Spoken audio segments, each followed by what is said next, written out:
Hello students, कैसे हैं आप सब लोग। आई होप आप लोग अच्छे होंगे, अच्छे से पढ़ाई कर रहे होंगे। और अब आपको पता है सितंबर में पेपर आने वाला है, हलचल तेज हो गई है। स्कूल के पेपर कैसे आएंगे, लोग तैयारी करना शुरू कर दिए, सिलेबस कंप्लीट कर रहे हैं। किसी के स्कूल में 10 तारीख से पेपर है, किसी के 15 तारीख से, इसी में लगे हुए हैं। अब एक इंपॉर्टेंट क्वेश्चन आता है कि सर स्कूल के पेपर कैसे होंगे, सिंपल आएगा टफ आएगा। अभी तो मैंने ज्यादा नहीं पढ़ा। और हालांकि काफी कमेंट ऐसे भी थे कि बहुत सारे बच्चे बोल रहे सर मैंने 5 चैप्टर्स कर लिए, मैंने 6 कर लिए। तो बहुत अच्छी बात है, मैंने उनको ऑल द बेस्ट भी बोल दिया है कि सब अच्छी बात है। लेकिन बहुत से बच्चे ऐसे भी होंगे जिन्होंने भी ज्यादा सिलेबस कंप्लीट नहीं कर रहे। मुझे कमेंट सेक्शन में जरूर बताना कितने बच्चों को डर लग रहा है जो सितंबर में पेपर होंगे। हालांकि इस सितंबर में पेपर के क्या क्या कंक्लूजन हो सकते हैं और कैसे इफेक्ट पड़ेगा आपके मार्क्स पर, ये भी मैं डिस्कस करना चाहूंगा। क्योंकि ये जरूरी नहीं टफ है ये सिंपल है, वो तो मैं आपको बता ही दूंगा, लेकिन साथ के साथ कैसे इफेक्ट पड़ेगा वो चीजें भी आप जान लीजिए। पहली चीज तो ये कि जो आपके सितंबर में पेपर होंगे, ठीक है, वो नो डाउट आपके इंटरनल है, ठीक है, इंटरनल है। लेकिन अगर हम बात करें सीबीएसई के एग्जाम की, वो होने हैं नवंबर एंड दिसंबर में, ठीक है, नवंबर दिसंबर के बीच में होने हैं। ये होने हैं सीबीएसई के पेपर। अब आप मुझे बताओ, सीबीएसई ने एक बात और बोली है कि अगर कोविड की सिचुएशन कंट्रोल में नहीं होती, अचानक से मान लो अक्टूबर के आसपास कोविड सिचुएशन बेकार हो जाती है, यानी कि ज्यादा कोविड स्प्रेड हो जाता है और स्कूल अचानक से बंद करने पड़ते हैं, लोग बाहर नहीं निकल पाएंगे, उस केस में आपको पता है कि आपका जो फाइनल एग्जाम है, आपका जो फाइनल एग्जाम है वो तो होगा नहीं, फाइनल एग्जाम तो होगा नहीं, ठीक है। तो उस केस में आपको जो मार्क्स मिलेंगे वो उसी बेसिस पे मिलेंगे। भाई जो सितंबर अक्टूबर में स्कूल जो एनालिसिस करेगा आपकी, उसी के बेसिस पे नंबर मिलेंगे।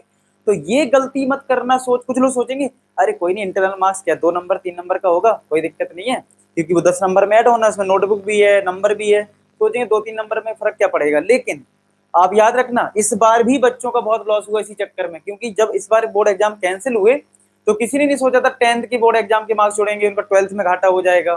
तो काफी कुछ हुआ इंटरनल की वजह से। तो भैया अभी से लग जाओ, जितनी तैयारी तुम्हें बोर्ड एग्जाम की करनी उतनी ही तुम्हें सितंबर के एग्जाम की तैयारी करनी। ये मत सोचो स्कूल का एग्जाम है, हो सकता है यही तुम्हारा फाइनल एग्जाम भी बन जाए, इसी के बेसिस पे तुम्हें फाइनल एग्जाम में मार्क्स मिल जाएं। तो इसीलिए बिल्कुल सीरियस हो जाएं। और इस पे अगर अभी तक सीरियस नहीं हुए हो तो हो जाओ, आज से इस वीडियो देखने के बाद सीरियस हो जाओ कि भैया सितंबर में जुट जाना है। सितंबर के लिए जो भी 10-15 दिन तुम्हें मिल रहे हैं, 20 दिन, पूरी तरह से तैयारी कर लो, एक एक चीज करो, मतलब ऐसा लगे कि बोर्ड एग्जाम आ गया है। मतलब ऐसे सीरियस हो जाओ आज से। मतलब अभी अगर वीडियो देखने से पहले सीरियस नहीं थे तो सोच लो कि अब भैया टाइम आ गया है, अब तो पढ़ना है, बोर्ड एग्जाम आ गया। ऐसा होता है ना, बोर्ड एग्जाम आता है, हुआ सा बनता है, बोर्ड एग्जाम आ गया, बोर्ड एग्जाम, पढ़ना शुरू कर दी। वैसी आपकी कंडीशन आज होनी चाहिए। अगर आप थोड़े से भी सीरियस नहीं हो तो आप हो जाओ, ठीक है। तो ये चीज ध्यान रखनी है, क्योंकि इंटरनल मार्क्स का इफेक्ट आपके ऊपर पड़ेगा। देखो दूसरी सिचुएशन भी बात करें, मान लो अगर आपका फॉर एग्जाम्पल बोर्ड एग्जाम नहीं होते तो दूसरी सिचुएशन ये कि आपके स्कूल में टेस्ट हुआ, तो उस केस में आपको फिर भी इंटरनल असेसमेंट ही होगी कहीं ना कहीं। कुछ बच्चे ये भी बोल रहे थे सर बोर्ड एग्जाम स्कूल में होगा या बाहर होगा।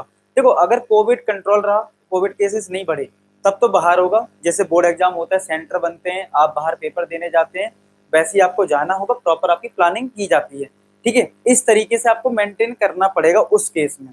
लेकिन अगर मान लो सिचुएशन खराब रहती तो है कि स्कूल में हो गया या फिर इंटरनल असेसमेंट में नंबर मिल गए, तो आप तैयार रहो यार दोनों चीजों के लिए। तो आपको मतलब हर स्टेप मतलब लेना पड़ेगा बहुत सोच समझ के, ठीक है। चाहे ये बच्चे 10th वाले जो बच्चे देख रहे हैं बहुत ध्यान से इस चीज को फॉलो करें। अच्छा अब बात करते हैं पेपर टफ होगा क्या। तो मैं आपको बता दूं, मेरी जितनी बात हुई है टीचर से, स्कूल के टीचर से, तो वो उनका जो कहना है मैं आपको बता दूं कि भाई पेपर में 90% जो है चांसेस रहेंगे टफ होने के। मतलब कुछ टीचर बोल रहे हैं थोड़ा हम एवरेज रखेंगे कि मान लो क्योंकि ज्यादा पढ़ाई नहीं करी है तो बच्चों पे अचानक से प्रेशर ना आ जाए। लेकिन हाँ, ज्यादा केसेस में ये बोला जा रहा है कि पेपर जो है वो टफ होगा। अब टफ होने का मतलब क्यों है, क्यों बोल रहे हैं वो टफ देने के लिए, ऐसी कौन सी भाई तुमसे गुस्ताखी होगी कि भाई तुम्हारे लिए पेपर टफ बनाया जाएगा। इसका मोटिव सिर्फ इतना है कि अगर मान लो आपका सिंपल पेपर बना के आपको दे दिया जाए और बोर्ड एग्जाम टफ आ गया, तो आप कहोगे सर हमने तो उस लेवल तक तैयारी नहीं की थी, आपका पेपर भी सिंपल था। तो पेपर का लेवल इतना रखा जाएगा कि भाई इससे कि भाई बोर्ड एग्जाम का कोई भी क्वेश्चन ऐसा ना हो कि तुम ना कर पाओ और तुम लेवल मैच करो तो उसमें डिफरेंस ना आए, समझ रहे हो। वो लेकिन क्रिटिकल कंडीशन होती है हार्ड आने की, 4 से 5% की भाई हार्ड आ गया पेपर, ठीक है। तो उस केस के लिए तैयार रहना पड़ता है स्कूल वालों को। तो पेपर में टफ होने के चांसेस ज्यादा हैं, ठीक है। तो इतना मान लो कि भाई पेपर टफ होगा। तो अब टफ होगा तो आपको फिर कहाँ कहाँ फोकस करना है वो भी मैं बता देता हूँ। मैंने हालांकि और प्रीवियस वीडियो में बताया कि आपको अपना ट्रिग्नोमेट्री, ठीक है, ट्रिग्नोमेट्री और ट्राइंगल, जिन बच्चों ने नहीं करा है, ठीक है, वो अभी इन पे फोकस ज्यादा करेगी कि ये 2 चैप्टर हैं जो आपके मार्क्स गिरा सकते हैं, क्योंकि ट्राइंगल में कोई भी क्वेश्चन घुमा के आ जाता है तो बच्चे परेशान हो जाते हैं। सिमिलर कहीं ट्रिग्नोमेट्री के साथ है, ये थोड़े नए चैप्टर से होते हैं, ठीक है। बाकी अगर हम बात करें real number, polynomial, linear equation, ये थोड़े से ठीक होते हैं, इनमें ज्यादा मैंने 3 के आपको वीडियो भी बना रखे हैं। एक चीज मैं आपको और दिखा देता हूँ जो बच्चे नए हैं, जैसे ये अपना चैनल है, ये इसकी प्लेलिस्ट है। तो अगर आपको मान लो अपने सारे चैप्टर्स कर रखे हैं, आपको रिवीजन करना है, तो आप वन शॉट वीडियोस की हेल्प से बहुत अच्छा रिवीजन कर सकते हैं, इसमें सब कुछ कवर है, ठीक है। एमसीक्यू की प्रैक्टिस भी आप यहाँ पे कर सकते हो। और फॉर्मूला मैं बना रहा हूँ ट्राइंगल का, हो सकता है वीडियो कल तक आ जाए क्योंकि काफी अच्छी डिमांड कर रहे हैं। तो 3 चैप्टर का ऑलरेडी अपलोडेड है, फॉर्मूला इन वन शॉट। उसके बाद आपको कहीं नोट्स नहीं बनाने, इसी को उठाओ, लिखना शुरू कर दो, सारे फॉर्मूले कवर हैं। इससे ज्यादा बोर्ड एग्जाम में कुछ आएगा नहीं अगर आप ये सारी चीजें कर लेंगे। अच्छा, साथ के साथ मैंने उन बच्चों को बता दूं कि मैं मार्क्स बूस्टर दे रहा हूँ, ठीक है। अच्छा, मैंने सारे मार्क्स बूस्टर अपलोड कर दिए हैं, सारे मार्क्स बूस्टर अपलोड कर दिए टेलीग्राम पे। कल मैंने टाइम निकाल के सारे मार्क्स बूस्टर अपलोड कर दिए, बच्चों की टेंशन खत्म हो जाए। और मार्क्स बूस्टर की एनालिसिस भी कर दी है कि कौन सा पेपर में आ सकता है, कौन सा नहीं आएगा।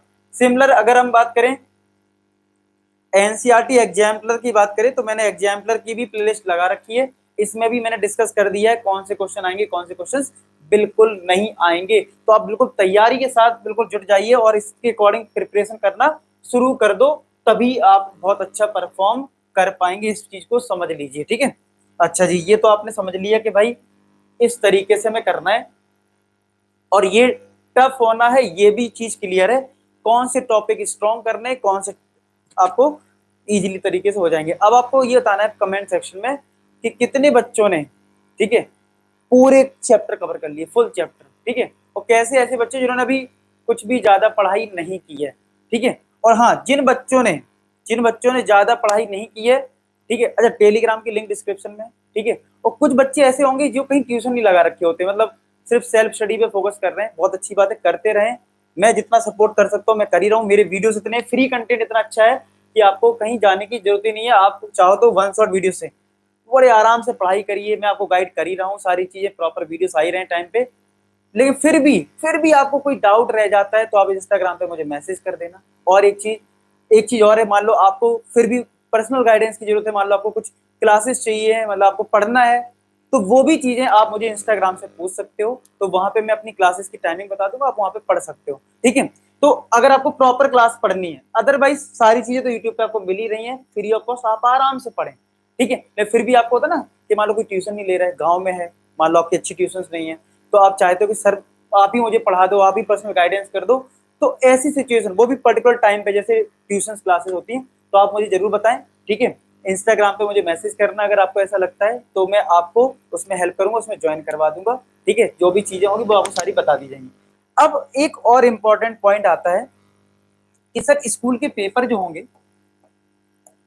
उनका फॉर्मेट क्या होगा, मतलब क्या हमें, ठीक है, क्या हमें ओएमआर सीट मिलेगी। ओएमआर सीट मतलब जैसे कि इस तरीके से 4 बबल्स जिसमें होते हैं, इस तरीके से, ठीक है, ABCD पार्ट होता है, ABCD, फिर आपको आंसर करना होता है। तो यार देखो, ये ओएमआर सीट की बात करें तो बहुत हार्डली 1% कोई स्कूल होगा जिसमें ऐसी चीज फॉलो अभी की जा रही होगी, अभी नहीं किया जा रहा है, ठीक है। ऐसा, लेकिन मैं ये भी नहीं कहूंगा नहीं किया जा रहा है, क्योंकि कुछ स्कूल में कुछ टीचर बहुत एक्टिव होते हैं, वो पहले से प्रिंट आउट निकाल लेते हैं और वो कर सकते हैं, ठीक है। लेकिन हार्डली 1%। अभी जो होगा वो कहीं ना कहीं फॉर्मेट उसका है ऑब्जेक्टिव प्लस सब्जेक्टिव, जैसे आप लोगों ने कमेंट भी करा है और मैंने भी जो टीचर से बात की थी वो यही निकल के आया था, ऑब्जेक्टिव प्लस सब्जेक्टिव, और आपने भी वही बोला, तो वो चीज आपको याद है, मैंने वीडियो बनाया था कुछ दिन पहले, तो उसमें यही बात निकल के आई थी, ऑब्जेक्टिव प्लस सब्जेक्टिव। सब्जेक्टिव जो क्वेश्चंस होंगे वो ट्राइंगल से आप जरूर प्रैक्टिस करें अच्छे से, क्योंकि यहाँ पे फंसाने की बात होगी। ट्रिग्नोमेट्री तो है ही आपका, ठीक है। और आपको एक और चैप्टर जैसे बात करें एरिया रिलेटेड टू सर्किल, वहां पे सब्जेक्टिव क्वेश्चन डाल सकते हैं, ये सिंपल होता है, लेकिन ये चैप्टर सिंपल है, एरिया रिलेटेड टू सर्कल, ये चैप्टर आसान होता है, तो इसमें ज्यादा दिक्कत नहीं आएगी। और अगर हम बात करें ऑब्जेक्टिव की, तो ऑब्जेक्टिव में अगर हम बात करें असर्शन रीजनिंग की, तो असर्शन रीजनिंग की आप प्रैक्टिस जरूर करें, क्योंकि यहाँ पे कई बार बच्चे असर्शन रीजनिंग का मतलब नहीं जानते हैं और वहां पे गड़बड़ हो जाता है मैथ्स में, ठीक है। तो आप लोग जरूर इसकी प्रैक्टिस करें प्रॉपर फॉर्मेट में, और ये सारी चीजें करोगे तो बहुत बढ़िया हो जाएगा। मैं तो कहता हूँ स्कूल टीचर से आप बोल सकते हो कि OMR सीट मतलब यूज करें, जिससे आपकी अभी से प्रैक्टिस हो जाए। हालांकि मैंने टेलीग्राम पे ओएमआर शीट डाल रखी है, आप खुद से प्रिंट आउट निकाल के प्रैक्टिस कर सकते हैं, मैंने पहले भी बोला है। तो यार इस तरीके से प्लानिंग करोगे तो यार बढ़िया नंबर आ जाएंगे। ठीक है, आपको मतलब अप्रोच ऐसी रखनी है, मतलब अभी की बात करें तो आपको ऐसी अप्रोच रखनी है, आपको सब्जेक्टिव की तैयारी करनी है, ऑब्जेक्टिव की भी तैयारी करनी है, मतलब इस तरीके से तैयारी करनी according to latest syllabus, according to latest syllabus objective plus subjective की तैयारी करो। अभी फिलहाल इन चैप्टर से ज्यादा फोकस करो क्योंकि अभी टाइम है थोड़ा सा, तो इनमें 5-10 दिन दे दो, अच्छे से कवर कर लो। और क्या चीज पॉइंट है हमारे, ये हो गया पेपर जो है टफ आने के चांसेस बहुत ज्यादा है, इंटरनल में पूरा फोकस करिए जिससे कि आपके बोर्ड एग्जाम में फाइनल मार्क्स अच्छे लग जाएं, उनमें कोई गड़बड़ी ना हो। बस इतनी सी बात थी, और बस मैं ये बताना चाहता हूँ कि आप लोग अच्छी पढ़ाई करें, और मेरे साइड से जो भी सपोर्ट हो सकता है वो मैं सपोर्ट पूरा करूंगा। ठीक है, wish you all the best for your exam. ठीक है, तो मिलते हैं नेक्स्ट वीडियो, तब तक अपना ख्याल रखें, बाय बाय।